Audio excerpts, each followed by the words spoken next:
जय श्री कृष्णा, राधे राधे। भक्तों, तुलसी माता को जल देते समय बोलने चाहिए ये 3 शब्द जिनसे सभी मनोकामनाएं पूरी होती हैं। हम आज के प्रवचन में जानेंगे कि तुलसी माता को जल देते वक्त कौन से शब्द बोलने चाहिए। किसी समय की बात है, भगवान विष्णु विश्राम कर रहे थे, तभी देवी लक्ष्मी वहां आई और भगवान विष्णु से तुलसी माता को जल देने के महत्व के बारे में पूछा। भगवान विष्णु ने उन्हें तुलसी माता को जल देने के महत्व को विस्तार से बताया।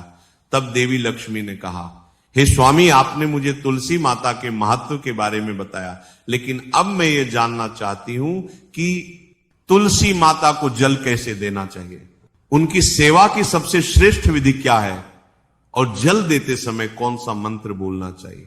भगवान विष्णु ने उत्तर दिया, प्रिया देवी, जैसा कि मैंने तुम्हें तुलसी माता के महत्व के बारे में बताया, उसी प्रकार तुलसी माता को जल देते समय बोला जाने वाला मंत्र भी बहुत महत्वपूर्ण है। यह मंत्र 3 शब्दों का है, लेकिन इसका प्रभाव अत्यंत शुभ और कल्याणकारी है। जो भी रोज तुलसी माता को जल देते समय इन 3 शब्दों का उच्चारण करेगा, उसके घर में मां लक्ष्मी का वास होगा, उसकी दरिद्रता समाप्त हो जाएगी और उसे अपार धन धान्य की प्राप्ति होगी। मंत्र के महत्व को बताते हुए भगवान विष्णु ने कहा, इस मंत्र का महत्व सुनने से ही मनुष्य के सभी पाप नष्ट हो जाते हैं।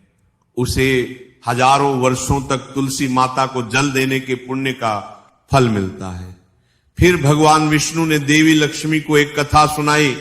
उन्होंने कहा, दक्षिण दिशा में यम नगरी नामक एक नगर था, जहां रमेश नामक एक ब्राह्मण रहता था। वह अत्यंत पापी और गलत कामों में लिप्त व्यक्ति था। जन्म से ब्राह्मण होते हुए भी वह धार्मिक कार्यों से दूर रहता था। न वह पूजा करता, न ध्यान, ना जप और ना ही किसी का सत्कार करता।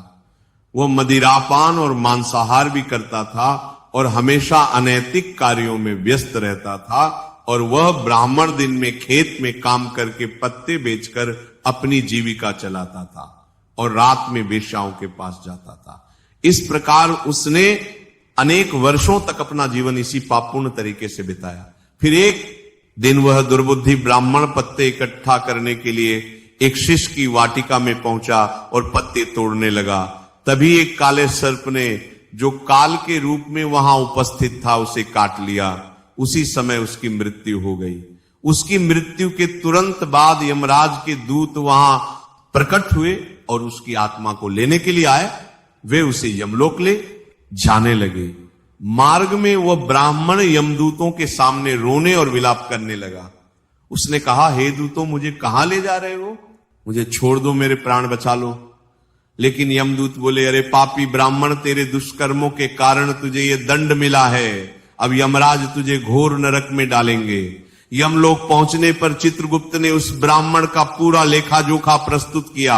उन्होंने कहा है, धर्मराज, इस ब्राह्मण ने अपने पूरे जीवन में केवल पाप किए हैं, इसने कभी कोई पुण्य कार्य नहीं किया।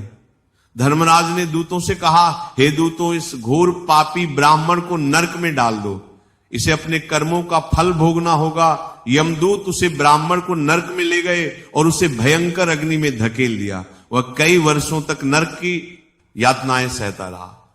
इसके बाद उसे अगले जन्म में बैल के रूप में जन्म मिला। बैल का शरीर पाकर उसने भारी बोझ उठाने का कार्य किया। उसका मालिक उससे दिन रात काम करवाता था। जब उसकी शक्ति समाप्त होने लगी तो मालिक ने उसे एक लंगड़े आदमी को बेच दिया। वह लंगड़ा आदमी उस बैल का उपयोग अपने बोझ उठाने के लिए करता था। बैल ने 8 वर्षों तक उसकी सेवा की। फिर एक दिन वो बैल लंगड़े आदमी को लेकर एक ऊंचे पर्वत पर चढ़ा। अधिक परिश्रम और थकान के कारण वह बैल मूर्छित होकर गिर पड़ा और अंतिम सांसें लेने लगा। वहां खड़े लोगों को उस बैल पर दया आ गई। उन्होंने उसके मुख में पानी डालने का प्रयास किया। उसी वे में एक पुण्यात्मा व्यक्ति भी था। उसने अपने पुण्य का थोड़ा भाग उस बैल को दे दिया। इसे देखकर अन्य लोगों ने भी अपने अपने पुण्य उसे देना शुरू कर दिया। उसी वे में एक वेश्या भी थी। सभी अपना पुण्य उस बैल को देकर उसका उद्धार करने का प्रयास कर रहे थे। ये देखकर उस वेश्या ने भी अपना पुण्य उस बैल को दे दिया। कुछ देर बाद उस बैल की मृत्यु हो गई। फिर उस स्थान पर यमदूत आए और उस बैल के शरीर से उस ब्राह्मण की आत्मा को निकालकर यमलोक ले गए। यमलोक पहुंचने पर उसे यमदेव के सामने प्रस्तुत किया गया।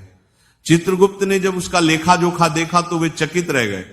वेश्या के द्वारा दिए गए पुण्य के कारण उसके सभी जन्मों के पाप नष्ट हो चुके थे। यमदेव ने कहा, हे ब्राह्मण, उस वेश्या ने तुझे अपना पुण्य देकर तुझ पर बड़ा उपकार किया है।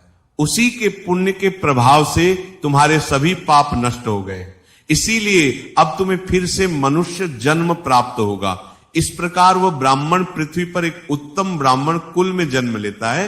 उस महापुण्य के प्रभाव से उसे अपने पूर्व जन्म की सारी बातें याद आने लगती हैं।